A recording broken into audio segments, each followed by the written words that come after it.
Myers-Briggs personality test is based on psychology by Carl Jung, and it incorporates 4 different factors to determine your personality type.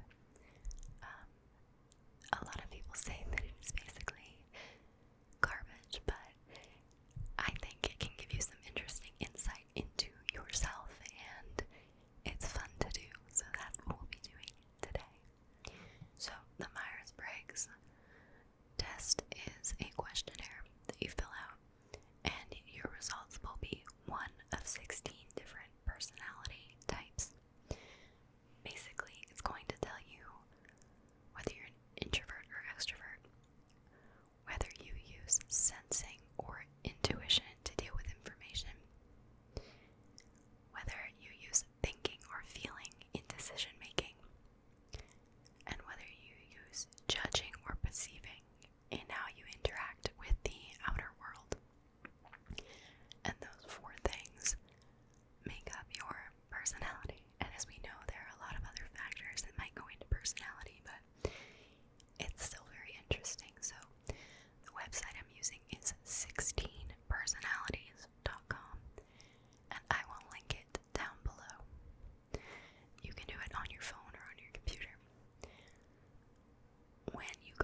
mistakes you made a long time ago.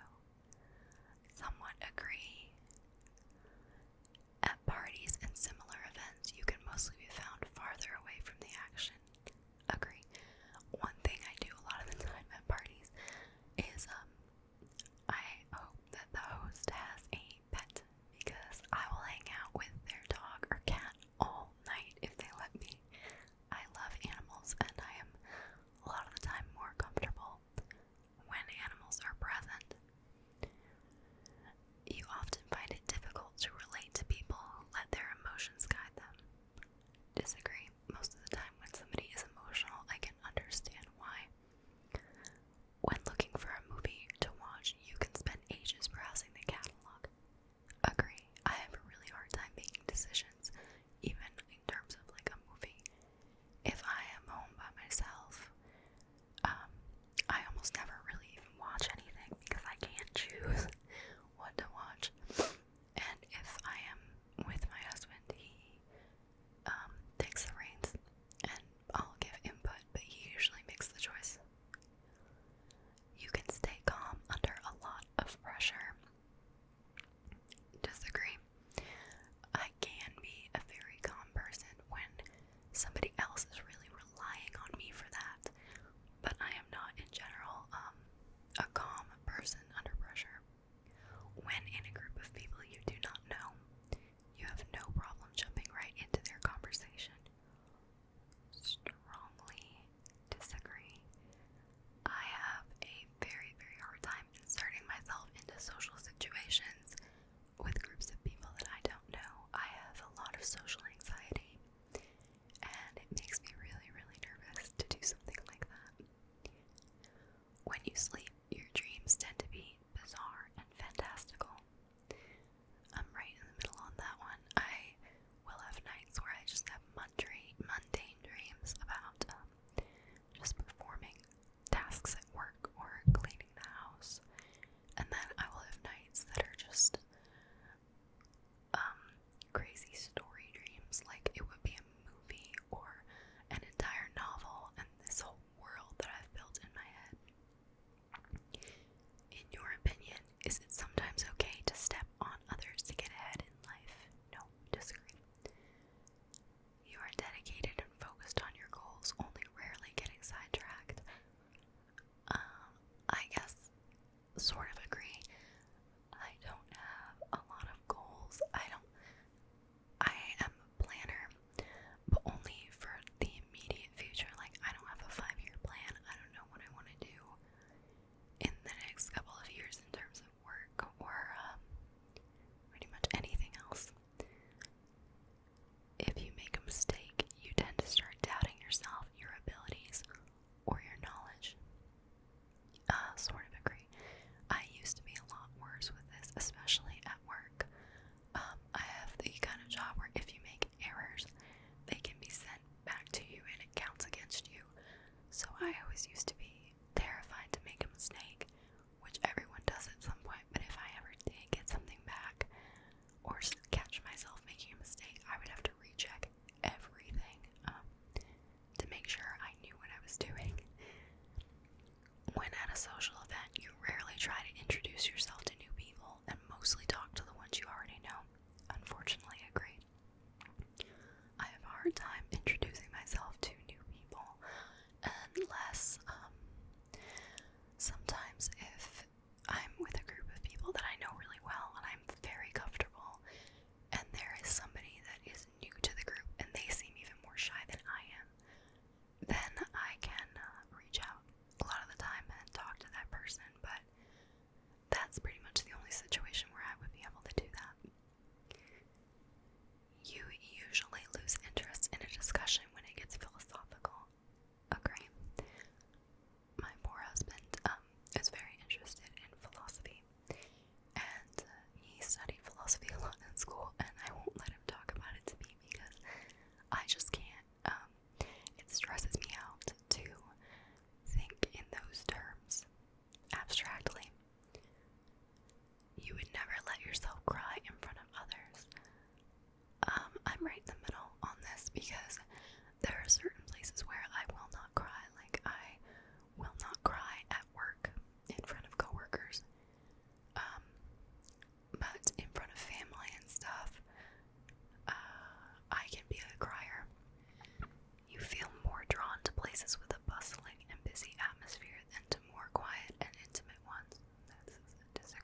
bursts of energy than to organize consistent efforts.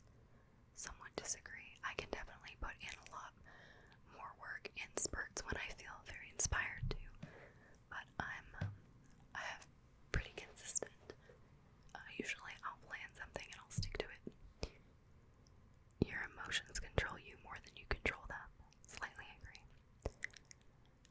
After a long week of work, a fun party is just what you need. You frequently find yourself wondering how technological advancement could change everyday life. Maybe a little bit. I love technology. You have always considered how your actions might affect other people before doing something. Somewhat agree. You still honor the commitments you have made even after you have a change of heart. Right in the middle, I try to, but if it's something that I know won't disappoint somebody terribly, then I might change my mind. You rarely feel insecure. I would say slightly disagree. This has gotten a lot better in recent years, where I feel a lot more confident and secure. And that's it. So I got ISFJ, the defender. That is an introverted, observant, feeling, and judging person. So the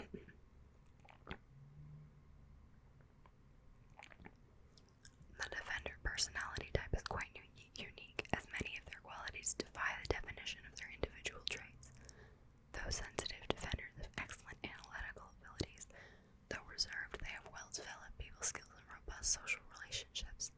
And though they are generally a conservative type, defenders are often receptive to changes and new ideas. As with so many things, people with defender personality types are more than a sum of their parts, and it's the way they use these strengths that define what they are. There's hardly a better type to make up such a large portion of the population, nearly 13%. Combining the best of traits and desire to do good, defenders are found in lines of work with a sense of history behind them, such as medicine, academics, and charitable social work. Defender personality types are often meticulous to the point of perfectionism. Even though they procrastinate, they can always be relied on to get the job done on time. Defenders take their responsibilities personally, consistently going above and beyond, doing everything they can to exceed expectations and delight others at work and at home. Well, that's interesting. Some examples of defenders are Beyonce, Queen Elizabeth II, Aretha Franklin, Vin Diesel, Halle Berry, Kate Middleton, Anne Hathaway, Lance Reddick, Selena Gomez, Catelyn Stark from Game of Thrones, Samwise Gamgee from Lord of the Rings, I love Sam, Dr. Watson from Sherlock Holmes, Captain America, Tris Marigold from The Witcher, Will Turner from Pirates of the Caribbean, Pam from The Office, and Vito Corleone from The Godfather. That's funny. Some of the strengths are being supportive, reliable, and patient, imaginative and observant, enthusiastic, loyal and hardworking, good practical skills, and weaknesses can be humble and shy. I don't really know that I'm very humble anymore, but shy. Take things too personally. Yes. I can take criticism really, really personally. I'm trying to get better at that. Repress their feelings, overload themselves. That used to be a